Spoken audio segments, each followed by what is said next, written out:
Hi hello welcome to our channel Sravanthi Bolloju home vlogs.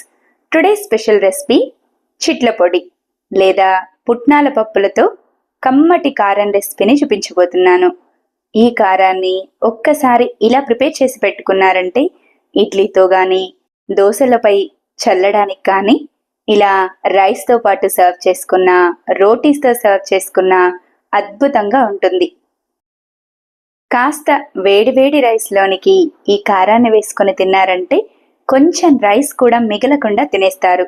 అంతేకాకుండా ముఖ్యంగా చిన్నపిల్లలకు ఏవైనా పొడులు వేసి తినిపించేటప్పుడు కాస్త కారంగా ఉంటాయని అవాయిడ్ చేస్తూ ఉంటాం. అలా కాస్త కారం తక్కువగా తినే పిల్లల కోసమైనా ఇలా ఒక్కసారి పుట్నాల కారాన్ని ట్రై చేసి చూడండి. సాధారణంగా మనం ప్రిపేర్ చేసే కారపొడుల కంటే కాస్త చప్పగా ఉండడం వలన పిల్లలు కూడా చాలా ఇష్టంగా తింటారు. మరింకెందుకు ఆలస్యం, తయారీ విధానాన్ని చూసేద్దాం. ముందుగా స్టవ్ వెలిగించి బౌల్ను పెట్టుకొని 1 కప్పు వరకు పుట్నాలను తీసుకోండి. పుట్నాలు తీసుకున్న కప్పుతోటి 1/2 కప్పు చొప్పున శనగపప్పు, 1/2 కప్పు చొప్పున పల్లీలు, మరొక 1/2 కప్పు మినప్పప్పును వేసుకోండి.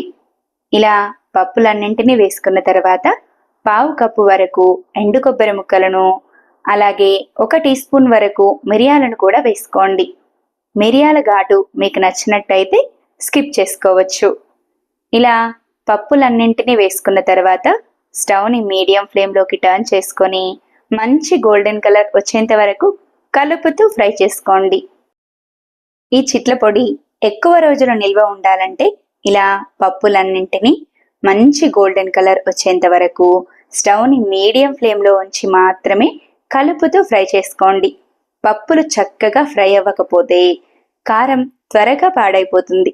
కాబట్టి స్టవ్ని మీడియం ఫ్లేమ్లో ఉంచి పల్లీలు కానీ పుట్నాల పప్పులు కానీ ఏమాత్రం మాడకుండా కలుపుతూ మంచి గోల్డెన్ కలర్ వచ్చేంత వరకు ఫ్రై చేసుకోండి. ఇలా చక్కగా ఫ్రై అయిన పప్పులన్నింటినీ కాస్త వెడల్పుగా ఉన్న ప్లేట్లోనికి వేసుకొని వేడి పూర్తిగా చల్లారేంత వరకు పక్కన పెట్టేసేయండి. తర్వాత అదే ప్యాన్లోనికి కారానికి సరిపడా ఎండుమిర్చిని వేసుకోండి. ఎండుమిర్చి వేసుకున్న తర్వాత 3 నుంచి 4 రెమ్మల కరివేపాకు, 1 టేబుల్ స్పూన్ జీలకర్ర, కారం మంచి టేస్ట్ కోసం 2 నుంచి 3 రెమ్మల చింతపండును తీసుకొని రెమ్మలు గింజలు లేకుండా నీట్గా తీసేసి వేసుకోండి. చింతపండు వేసుకున్న తర్వాత స్టవ్ని మీడియం ఫ్లేమ్లో ఉంచి ఎండుమిర్చి మంచి గోల్డెన్ కలర్ వచ్చి కరివేపాకు కాస్త క్రిస్పీగా అయ్యేంత వరకు కలుపుతూ ఫ్రై చేసుకోండి. ఇలా ఎండుమిర్చిని కరివేపాకును చక్కగా ఫ్రై చేసుకున్న తర్వాత ఇలా కొద్దిగా కరివేపాకుని కానీ 1 ఎండుమిర్చిని కానీ చేతితో కాస్త ప్రెస్ చేసి చూడండి. ఇలా ఈజీగా కట్ అయిపోవాలి. ఇలా అయితేనే ఎండుమిర్చి పర్ఫెక్ట్గా ఫ్రై అయినట్టు. ఇలా రెడీ అయిన ఎండుమిర్చిని కూడా పూర్తిగా చల్లారేంత వరకు పక్కన పెట్టండి. తర్వాత గ్రైండ్ చేయడం కోసం మిక్సీ జార్ను తీసుకొని ముందుగా ఫ్రై చేసిన ఎండుమిర్చి మిశ్రమాన్నంతా వేసుకొని మిక్సీ జార్పై మూతను పెట్టి మిక్సీని 1-2 డైరెక్షన్లు ఇస్తూ మరీ మెత్తగా కాకుండా కచ్చా పచ్చగా గ్రైండ్ చేసుకోండి. ఇలా గ్రైండ్ చేసుకున్న కారంలోనికి ముందుగానే ఫ్రై చేసి తీసుకున్న పప్పులన్నింటినీ కూడా వేసుకొని మిక్సీ జార్పై మూతను పెట్టి మిక్సీని 1-2 డైరెక్షన్లు ఇస్తూ మెత్తని పౌడర్లా గ్రైండ్ చేసుకోండి. గ్రైండ్ చేసుకున్న పుట్నాల కారపొడి లేదా చిట్ల పొడి ఇలా వస్తే సరిపోతుంది. ఇలా రెడీ అయిన కారపొడిలోనికి మీ రుచికి తగినట్టుగా సాల్ట్ని యాడ్ చేసుకోండి. నేను 2 స్పూన్ల వరకు సాల్ట్ని వేస్తున్నాను. సాల్ట్ వేసుకున్న తర్వాత 6 నుంచి 8 వరకు వెల్లుల్లి రెమ్మలను కూడా పొట్టుతో సహా వేసేయండి. వెల్లుల్లి రెమ్మలు వేసుకున్న తర్వాత మిక్సీ జార్పై మూతను పెట్టి మిక్సీని 1-2 డైరెక్షన్లు ఇస్తూ కాస్త పొడి పొడిగా అయ్యేంత వరకు గ్రైండ్ చేసుకోండి.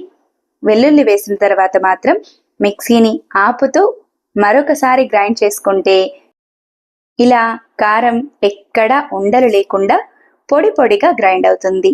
అంతే, సింపుల్గా టేస్టీగా చిట్ల పొడి రెడీ. ఇలా రెడీ అయిన కారాన్ని వేడి పూర్తిగా చల్లారేంత వరకు పక్కన పెట్టి ఎయిర్ టైట్ డబ్బాలో పెట్టి స్టోర్ చేసుకుంటే 3 నుంచి 6 నెలల పాటు నిల్వ ఉంటుంది. ఈ కారాన్ని ఇడ్లీతో సర్వ్ చేసుకున్నా, అలాగే బోండాతో సర్వ్ చేసుకున్నా, చట్నీ లేకుండానైనా టిఫిన్స్ అన్నీ చాలా టేస్టీగా ఉంటాయి.